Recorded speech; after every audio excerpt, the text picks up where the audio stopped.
안녕하세요 여러분, 수익률 상승에 도움을 드리고 싶은 헬퍼입니다. 오늘은 요청 주신 종목 중에 한라에 대해서 종목 분석하도록 하겠습니다. 진행은 한라가 어떤 일을 하는지 조금 간단하게 자료가 있어서 조금 이 신용평가서로 간단하게 설명을 드리고요. 그 다음에 이 한라에 대해서 유통 주식수 감안을 하여서 연구 성장률이랑 유통 주식수, 실적 추정치 등을 감안하여서 FCF랑 림 모델로 조금 밸류에이션을 해보고 과거 실적과 실적 추정치에 대해서 한번 조금 알아보도록 하고요.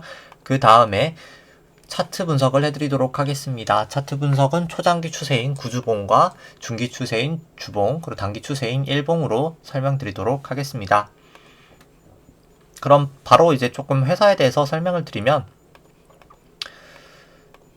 신용평가가 있는 사실 회사기 때문에 신용평가서가 워낙 다 작성이 이 연구원분들이 잘해 놓으셔서 이거 신용평가서 중심으로 설명을 하도록 하겠습니다.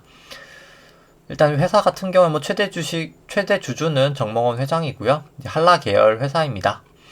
그리고 이제 한라 같은 경우에는 2020년 기준으로 시공 능력 평가 순위가 한 36위 정도 되고요. 브랜드는 이제 비발디 브랜드를 사용하고 있습니다. 국내 중견 건설사라고 생각하시면 되고요.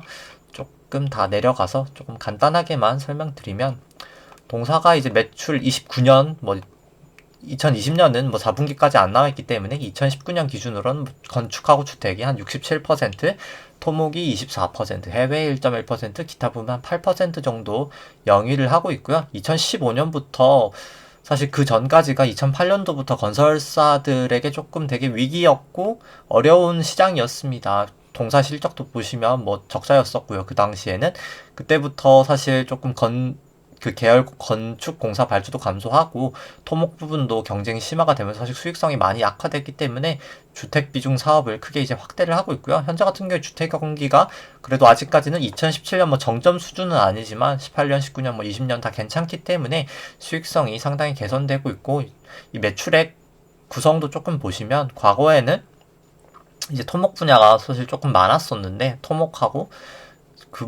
토목이 조금 많았었는데 현재 같은 경우는 토목 부분이 그렇게 크지 않은 걸 보실 수 있고요. 건축 같은 것도 자체 분양 비율이 과거 2015년도에는 한 45% 수준에서 2020년에는 거의 72%까지 높아진 것을 보실 수 있습니다.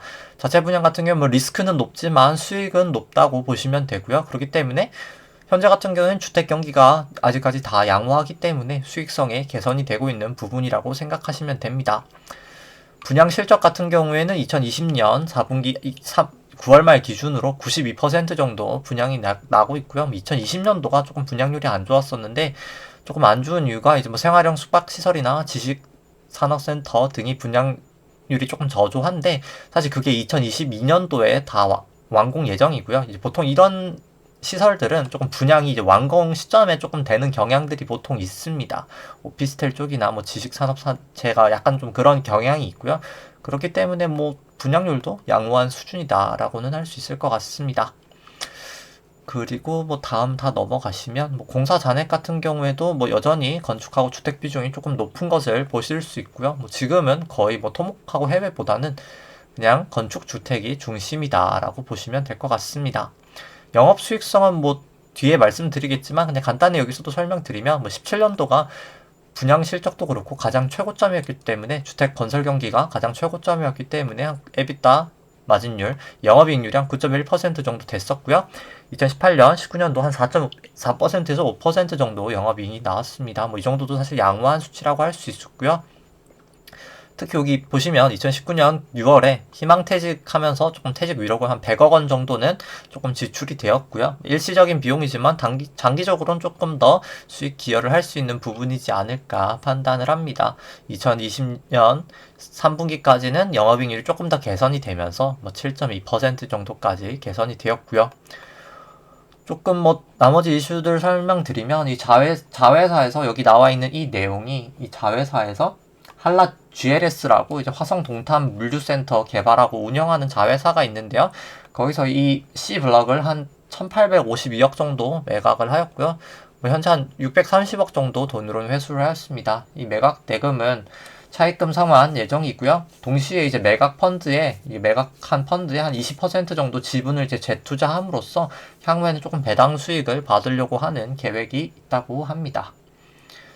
그 다음에는 이제 여기는 뭐 신평사 자료다 보니까 뭐 조금 재무 안정성이나 이런 거에 좀 나와 있는데, 마지막으로 일단 우발 채무 조금 보시면, 우발 채무 같은 경우 지급 보증은 동사가 하고 있는 건 없고요. PF 차입금 대해서 이제 1,600억 정도 이제 뭐 조건부 채무 인수나 뭐 자금 보충 약정 등을 일단 제공을 하고 있습니다. 뭐 사실 이 정도 규모가 뭐 그렇게 크게 있는 것은 아니고요. 뭐 사실 이 정도면 그냥 뭐 양호한 수준의 PF 차입금 이제 PF 우발 채무라고 판단이 되고요. 아무래도 이제 신평 자료다 보니까 조금 재무 안정성 위주의 조금 중심이 되고 있고요. 조금 다른 부분에 대해서 조금 설명드리면, 나와 있지 않은 부분에 이제 2021년부터 조금 실적하고 같이 보시면, 이제 동사가 2020년도 사실 실적이 상당히 괜찮았습니다. 뭐 전년도 대비해서도 이제 3분기까지 실적이 더 초과를 하였고요. 이 실적 개선에 사실 가장 큰 영향이, 아까 뭐 표에도 보셨겠지만, 2020년에 이제 자체 개발 사업장이 상당히 많이 늘어났습니다. 뭐 그 영향이 가장 크고요. 2020년도 이제 경기 양평 1, 2단지 총 한 1,602세대 정도 자체 분양 사업 개시가 되었고요. 2021년에는 경기 이천 한 596세대, 부천 소사 주상복합 한 160세대, 뭐 인천 계약 299세대 등 한 1,055세대 정도 분양이 되었고요. 2021년 이후에도 사실 자체 매출이 이제 계속 본격화되면서 실적은 조금 더 개선이 되리라고 저는 예상을 합니다. 대부분 뭐 애널리스트 분도 그렇게 예상을 하고요. 또한 2021년부터 이제 3기 신도시랑 이제 공공 부문 이제 주택 및 건축 수주 기회가 사실 중소형사들에게는 더 큰 기회가 있을 것이라고 판단이 됩니다. 동사와 같이 이제 식용 규모 능력이 순위가 한 30에서 50위 정도가 조금 많이 더 수혜를 받지 않을까 많이 예상을 하고 있고요. 그렇기 때문에 뭐 조금 중단기적으로는 동사 실적이 조금 더 긍정적인 모습을 나타내지 않을까 싶습니다. 이렇게 실적 좀 추정을 하기에 앞서서 조금 주식수부터 체크를 해드리면, 동사 주식수가 원래는 이렇게 한 3,785, 한 6만 주 정도 되는데요. 이게 우선주가 동사가 한 1,017만 주 정도 있습니다. 이게 한라홀딩스가 들고 있는 우선주인데요. 이 우선주가 보통주로 5주까지 이제 한 주당 5주까지 전환될 수 있는 이제 그런 조건이 있기 때문에, 그러면 이제 결국 주식수가 한 5,087만 주까지 증가가 될 수 있습니다. 저는 이제 그게 다 전환이 된다고 가정을 하고 주식수를 했고요. 그렇게 되면 주식수가 한 8,873만 주 정도 되게 됩니다. 아까 말씀드린 전환 우선주는 22년부터 전환이 실제로는 가능을 하고요. 전환 가액은 한 6,220원 정도 됩니다. 현재 주가가 5,200원이니까 뭐 아직 내 가격은 아니지만, 뭐 중장기적으로 저는 뭐 주가가 더 6,200억 원은 넘어갈 것이라고 생각하기 때문에 뭐 충분히 전환 가능성은 높지 않을까 생각하기 때문에 다 실제 조정 주식수에 포함을 하였고요. 연구 성장률은 제가 회사는 한 30% 정도 성장을 한다고 가정을 했습니다. 25년부터 한 3% 성장을 한다고 가정을 하였고요. FCF랑 이제 림이라는 이제 밸류에이션 모델이 있는데, 이 모델로 다 계산을 해봤을 때 뭐 거의 둘이 비슷하게 나옵니다. 한 66%에서 한 70% 정도 상승 여력이 있다고 나오고요. 그렇게 됐을 때 이제 내재 가치, 뭐 목표 주가라고 할 수 있겠죠. 그게 한 8,600원에서 한 8,800원 정도까지는 상승할 수 있는 내재 가치를 보유하고 있는 주식이라고 판단이 됩니다. 그러면 이 FCF를 조금 어떻게 구하는지 설명을 해드리면, FCF란 이 회사가 벌어들인 영업현금에서 캐펙스를 차감하면 이 잉여현금 흐름이 나오게 되고요. 이 잉여현금으로 이제 밸류에이션을 하는 것인데, 그럼 이제 영업현금 흐름이 뭔지 설명을 드리면, 영업현금 흐름은 이제 회사가 벌어들인 돈이라고 생각하시면 됩니다. 뭐 이제 동사 같은 경우에 이제 분양을 해서 벌어들인 돈이라고 생각을 하시면 되고요. 이제 분양을 해서 벌어들인 돈에서 뭐 결국 캐펙스는 뭐 투자 금액이죠. 뭐 사실 근데 건설사는 투자가 거의 없습니다. 건설사는 보통 운전자금으로 이 영업현금 흐름에 돈이 들어가기 때문에 뭐 사실 투자라는 것은 뭐 그냥 정말 뭐 건물을 사거나, 동사가 쓸 건물을 사거나, 뭐 땅을 사거나 뭐 그런 것이라고 생각하면 되고요. 뭐 사실 캐펙스는 건설사에서는 크게는 영향을 미치지 않기 때문에 뭐 그렇게 크게 생각은 안 하셔도 될 것 같고요. 결국 그냥 영업현금 흐름이 잉여현금 흐름 수준이다라고 생각을 하시면 됩니다. 한라 같은 경우는 제가 잉여현금 흐름이 2025년도에는 한 900억 정도, 영구적으로 3% 정도 성약을 한다고 가정을 했고요. 그렇게 계산하면 한 8,600원에서 한 8,800원 정도가 현재 목표 주가가 된다고 계산을 하였습니다. 그럼 과거 조금 실적을 보시면 매출액 같은 경우에는 뭐 거의 한 1.9조 정도를 과거에 좀 한 2014년, 15년도에 유지를 하였다가 조금 2017년도에는 매출액은 감소를 했지만 뭐 2020년에는 한 1조 6천억 정도 될 것 같고요. 뭐 그럼에도 불구하고 사실 영업이익률은 뭐 300억대에서 2020년도에는 뭐 거의 한 1000억 이상 정도 나오지 않을까 전망을 합니다. 뭐 충분히 실적은 계속 개선되고 있다고 판단이 되고요. 뭐 영업이익률이 뭐 과거에 2019년도 건설 경기가 가장 좋을 때 뭐 1,500억까지 찍었지만 뭐 조금 중장기적으로 한 2022년 정도 되면 뭐 그 실적을 조금 넘을 수 있지 않을까 판단을 합니다. 단기 순이익 같은 경우는 2014년, 15년 뭐 건설 경기도 안 좋았고 뭐 대부분 건설사들이 다 적자가 났던 시기였기 때문에 뭐 동사도 어김없이 적자가 발생을 하였고요. 그 다음에 뭐 자본 같은 영업이익률 같은 경우에도 이제 과거에는 뭐 2%까지 조금 실적이 안 좋아졌었지만 2016년부터 사실 건설 경기가 회복이 되면서 2017년 최고치에는 한 9%, 올해 같은 경우 2020년 같은 경우 한 7% 정도 영업이익률이 나오지 않을까 전망을 합니다. 차입금 의존도 같은 경우가 조금 동사에 어떻게 보면 약간의 리스크 요인이라고 볼 수 있는데요. 이 차입금 의존도란 회사가 빌린 총 차입금을 총 자산으로 나눈 수치입니다. 보통 40%가 넘어가면 조금 재무 부담은 있다고 판단이 되고요. 차입금 의존도 같은 경우는 42%입니다.